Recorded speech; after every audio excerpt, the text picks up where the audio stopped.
Tommy Robinson calls out Rishi Sunak in public showdown. Nigel Farage's response shakes things up. This wasn't just a confrontation, it was a direct challenge, and the entire UK is talking about it.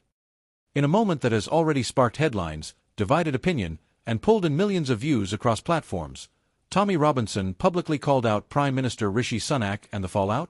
Immediate and explosive. But then came the twist. Nigel Farage, no stranger to political firestorms, stepped in with a response that caught even seasoned Westminster insiders off guard. What's going on behind the scenes here? Why did this moment trigger such an emotional wave from both sides of the aisle? Let's break it all down. It started in what was meant to be a routine public Q&A in central London.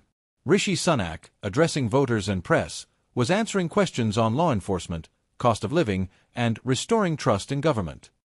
But just as he was about to wrap up, Tommy Robinson appeared, and what followed was anything but routine. Microphone or not, Robinson's voice cut through the air. Rishi, you talk about restoring trust, but trust in who? Because millions of working-class Brits feel like they've been left behind. Abandoned.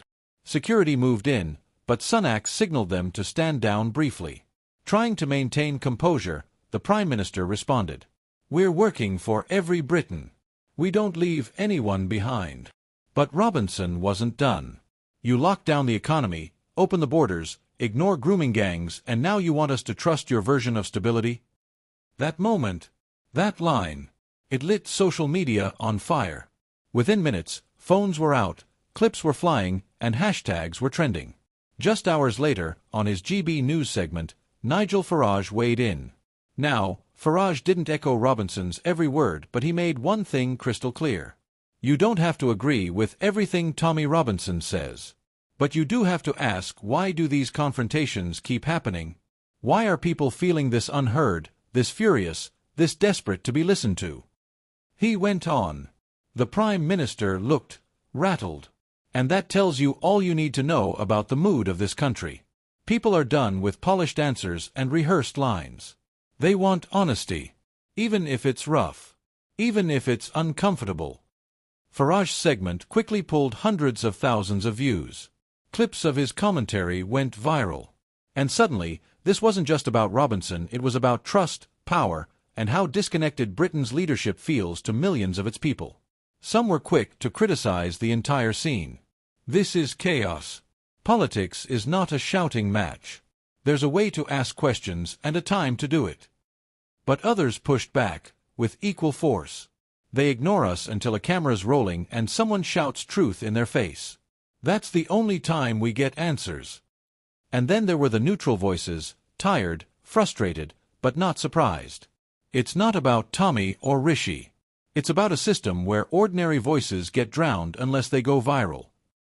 Even one former Conservative councillor posted, "Sunak needs to address the mood on the ground.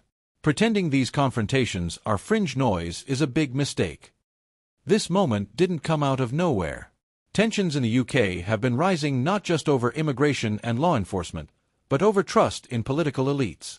Scandals, rising inflation, and a growing disconnect between Westminster and working-class communities have created a perfect storm.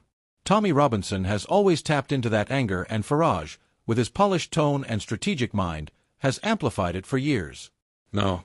With the general election approaching, even small political tremors are being treated as warning signs of a bigger political realignment.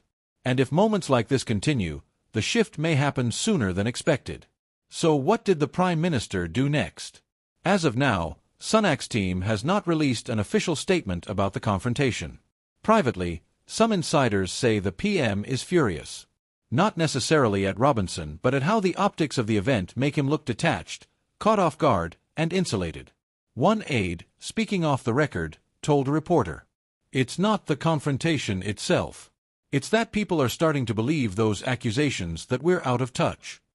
And if that perception sticks, it could be devastating for the Conservative Party's already fragile voter base." This wasn't a scheduled debate. It wasn't a press conference question. It was raw, unscripted, unfiltered public fury, and whether you agree with Robinson or not, it struck a nerve. And Farage's rapid, calculated entry into the conversation? That wasn't by chance. It was a move. A political signal. He's watching, waiting, possibly even preparing for another major step back into frontline politics. And Sunak? He has a decision to make fast. Will he engage with these concerns head-on? Or try to ride it out with silence and strategy? And after this moment, the next one might be even louder.